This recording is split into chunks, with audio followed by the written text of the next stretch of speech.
Welcome back, friends. As September wraps up, we wanted to take some time and shine a light on two topics: suicide prevention and mental illness and addiction recovery. It's an important time to raise awareness about this. So today, Dr. Rochelle Head-Dunham, the Medical and Executive Director for Metropolitan Human Services District, is joining us to share more. Dr. Dunham, thank you so much for being here, as always. You're welcome. It is so important that we're talking about this because if you all don't know, September is Suicide Prevention Awareness Month, and I want to start with that. I'm so curious because life is hard for all of us, right? Yes, But for yes. people who unfortunately commit suicide, they're basically saying enough is enough.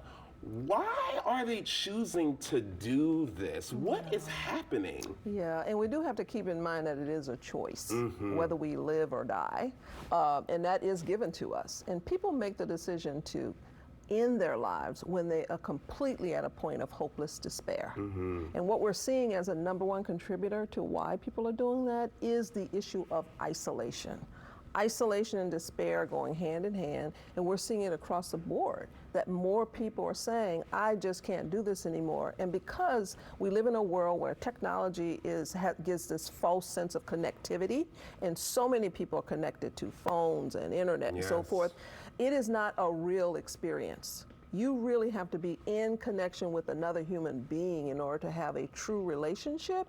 And the absence of that really does add to the despair and the isolation. It's so true. And we were talking before we got started that unfortunately the suicide rates are going up, specifically in our veterans as well as Black people. When it comes to preventing, unfortunately, something like this happening, is that a solution, finding our community? What's your advice? Yes, absolutely. Certainly. So if isolation is a component of it, then we have to undo some of that. We have to create environments where people feel more connected at all ages. Military, they don't even have necessarily the welcome environment to even acknowledge that they're having an emotional problem. The military is doing a better job with that, but they have a ways to go.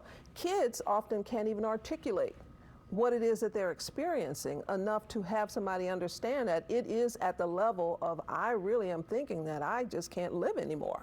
Many kids can't even project into the future. If you have conversations with some of them, they can't do long-range planning because they don't see that they're going to be here that long. So we've got murders. Actually, gun violence is the number one cause of death for kids. Wow. And it's intentional shootings, but it's also accidental shootings. But because we live in an environment where there is available means and people have varying opinions that aren't pro-social to life necessarily, then we have access.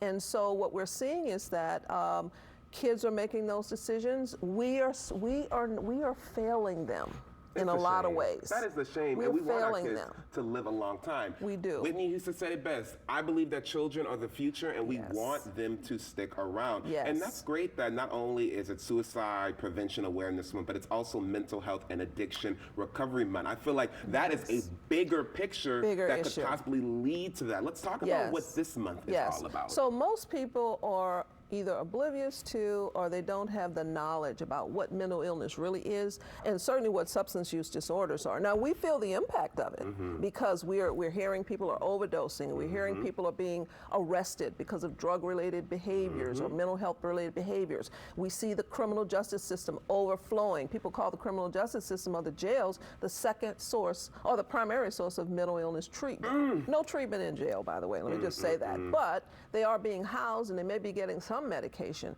But in truth, the economic cost to the country is huge because of undiagnosed, untreated, unprioritized mental illness and addiction. People in those with suffering with those conditions can do so much better. I have treated so many people who are frankly brilliant and extremely talented, but for the power and control of their addiction or their mental illness. So recognizing it, creating a favorable environment where it's okay, it's not stigmatized to say, I am depressed, I am hearing voices, my mood is going awry.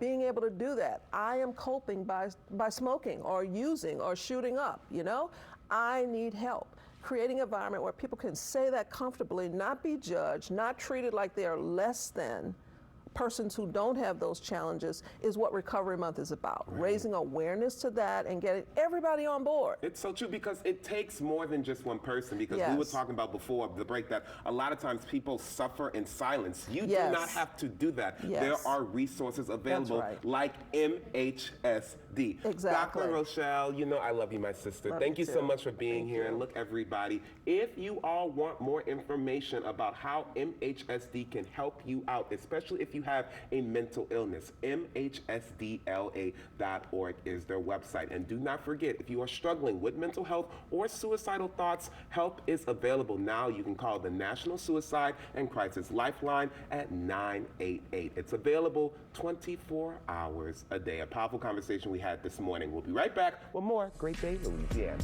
Stay right there.